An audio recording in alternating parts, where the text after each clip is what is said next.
Buenos días, chicos. Espero que ustedes hayan tenido un receso estudiantil bastante bueno, que hayan podido descansar, reflexionar respecto a su proceso académico y, bueno, en general a ciertas,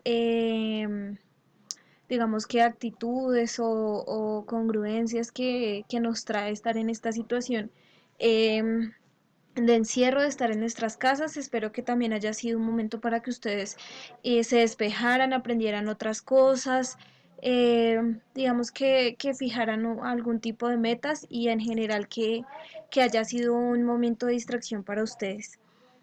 Nos encontramos hoy para nuestra clase de castellano. Les quería comentar algo muy importante y es que mi correo electrónico cambió. Mi correo electrónico ahora es profepaulagmtc@gmail.com. El anterior correo, por tanto tráfico de información, bueno, se dañó, no pude recuperarlo. Entonces, pues me vi en la necesidad de crear un nuevo correo. Es muy parecido al anterior, solo cambia pues uno de mis nombres, el resto es lo mismo. Allí estaré recibiendo sus actividades, sus tareas. El anterior correo no funciona, yo no tengo acceso a él, entonces para que lo tengan en cuenta y graben este correo como su clase de castellano. Bueno, vamos a iniciar con nuestro tercer periodo. Para ello, ustedes en su cuaderno van a hacer el letrero de tercer periodo. La idea es que nosotros podamos fijar periodo por periodo qué fue lo que hicimos, qué fue lo que desarrollamos y así sucesivamente. Vamos a seguir trabajando como lo veníamos haciendo, una clase teórica, otra clase más práctica y así sucesivamente, para que uno reforcemos pues las temáticas que vayamos trabajando, para que de una u otra manera tengamos un material de apoyo que sería pues nuestro libro de texto y así sucesivamente. Entonces, para darle inicio a esto, ponemos el letrero de tercer periodo y vamos a poner los temas que vamos a ir abordando.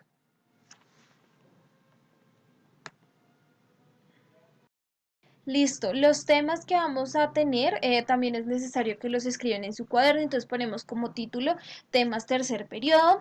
El primero van a ser los prefijos y los sufijos, que es el que vamos a iniciar a verlo el día de hoy.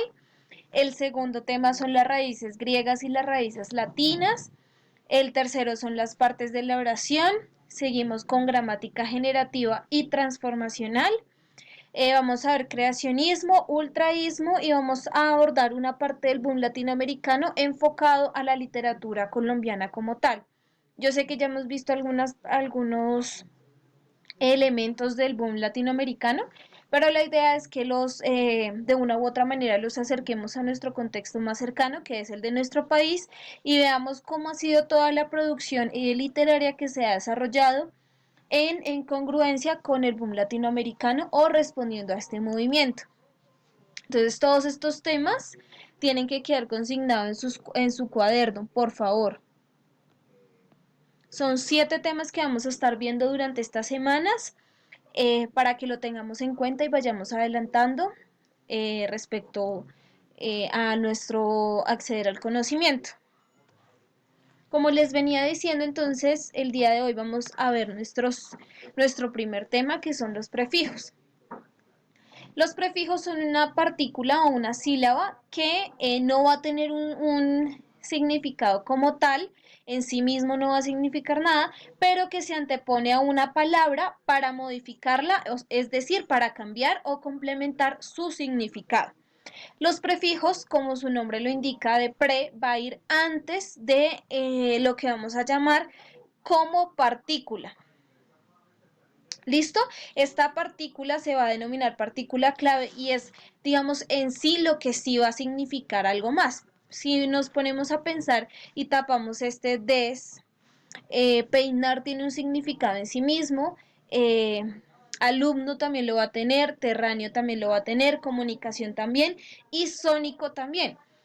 Los prefijos, como les decía, siendo una sílaba o una partícula que carece de significado, pues van a ir antes para agregarle o apoyar ese significado de la partícula clave o de la palabra como la conocemos como tal. Los prefijos entonces son las partículas que anteponen a palabras que ya conocemos o a palabras establecidas.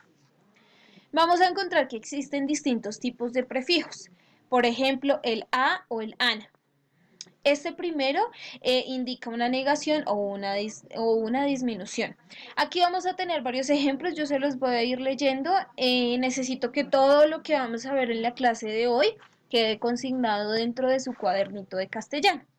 Entonces tenemos que, vamos a indicar que a o an son de negación o de disminución. Como ejemplo vamos a tener amorfo, que significa sin forma. Si se dan cuenta, esto es una palabra que deviene del griego. A significa sin y morfo significa forma. Cuando lo traemos a un significado global, a un significado de una sola palabra, amorfo significa sin forma. Analfabeta o analfabeto. Esto quiere decir que no tiene alfabeto, que carece de la habilidad de leer y de escribir.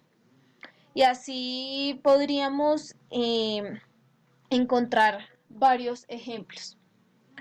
Anti, que significa lo contrario. Entonces, por ejemplo, cuando encuentro antibélico, que se opone a la guerra, o antiespinillas, es decir, que ese jabón o esa crema me va a evitar que me salgan espinillas. Y así sucesivamente. Entonces, anti lo que va a significar es lo contrario. Tenemos otro prefijo que es bi. Este prefijo viene del latín y significa dos veces, que algo sucede dos veces. Y, por ejemplo, tenemos una bienal. Una bienal es un evento que sucede cada 2 años. Una bicicleta se llama bicicleta porque tiene dos ruedas. Bípedo, que tiene dos pies. Entonces recuerden, a va a significar negación, anti lo contrario y bi dos veces o dos. Vamos a tener entonces otros prefijos. Yo les estoy dando como los que más usamos, pero en general hay otros tipos de prefijos que están presentes dentro de la lengua castellana. Tenemos el prefijo de hipo, que viene del griego y que significa que es muy poco o que está por debajo de lo que quisiéramos estar. Entonces, por ejemplo, hipoglucemia, que el nivel de azúcar es muy bajo en la sangre. Entonces, este hipo quiere decir que no alcanza a tener, digamos que los niveles normales. Tenemos otra de las partículas que va a estar como dividido en varias, que es el in, im y el i. Esta viene del latín, que es esta la segunda, viene del latín y significa una negación o una inversión. Entonces, por ejemplo, si digo inverosímil, es algo que no lo puedo creer. Si digo solo verosímil, es algo creíble. Si le agrego la partícula o el prefijo in, ya se va a crear una negación. Entonces, si hablo de inverosímil, es algo que es imposible de creer. Si hablo, por ejemplo, de improbable, esto quiere decir que no se puede probar o que es muy poco, digamos, muy poco certero de que suceda. Ilegible, que no se puede leer. Ilegal, que es lo contrario a legal, ¿cierto? Que carece o que es una negación de la legalidad. Tenemos otro de los prefijos, que es este que encontramos acá abajo, que es el intra y el intro. Este prefijo viene del griego y va a significar hacia adentro. Entonces, intramuros, lo que sucede dentro de una ciudad amurallada. Introvertido, que se encierra en sí mismo y que habla poco, que es tímido. Vamos a encontrar otro prefijo, que es el post, que viene del griego y que significa después de. Entonces, postdata, anotación de una carta que se pone después. Pospechar es un documento que requiere de una extensión y que pues, se puede cambiar la fecha según sea necesario. Aquí vamos a tener otros ejemplos de los prefijos. Y aquí también les va a dar lo que significan. Entonces, ante, anterioridad. Co significa unión o participación. Con también es unión y participación. Contra, posición opuesta. Quasi, que es que no está totalmente. Des, que es negación. Tenemos di, que es oposición, y así sucesivamente. Aquí van a estar los ejemplos, los significados, y van a estar los ejemplos que apoyan estos significados. Por favor, esta tablita también tiene que quedar consignada dentro de su cuaderno de castellano. Por el día de hoy vamos a abordar hasta acá.